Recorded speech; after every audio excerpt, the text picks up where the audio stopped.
کلاس تو نشستی روبروی من، نور صبر و زور له افتاده بود آرام روی صورتت.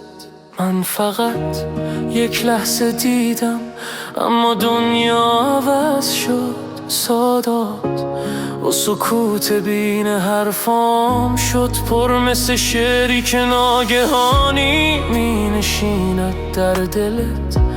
دفترم پر شد از تصویر خنده ها از نام تو. ما فقط دو هم کلاسی در مسیر ساده ی روز. کی میدانه از پشت این سکوت عشق آرام می نویسد سرنوشته هر دو ما. خنده های توز شروع.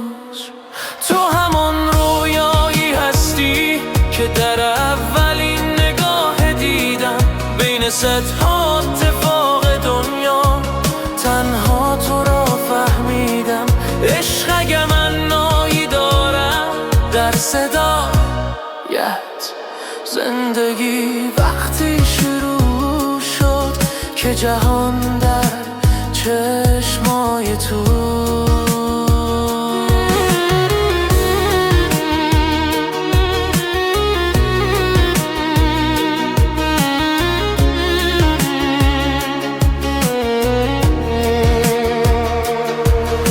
سالها در راهروها، خنده های مشترک، قهوه های بعد کلاس و بحثای بیان تا.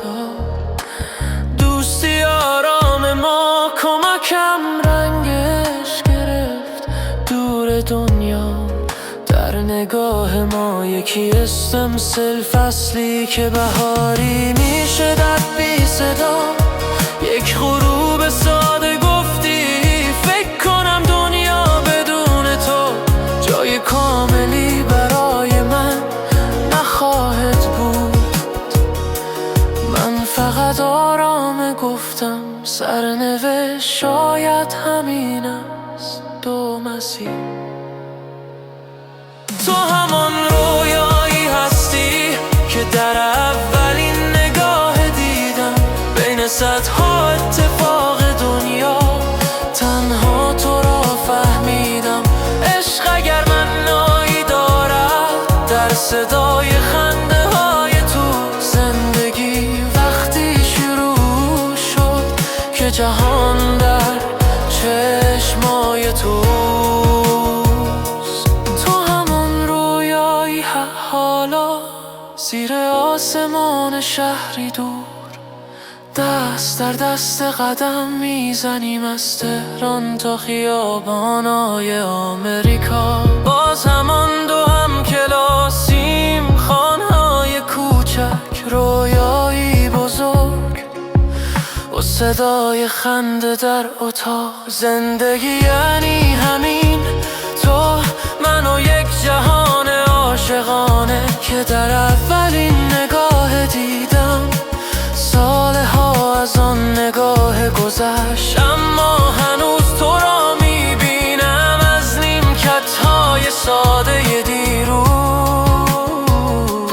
تا رویای خانه در دور. قصه عشق ما نوشته شد در دو قلب صبور.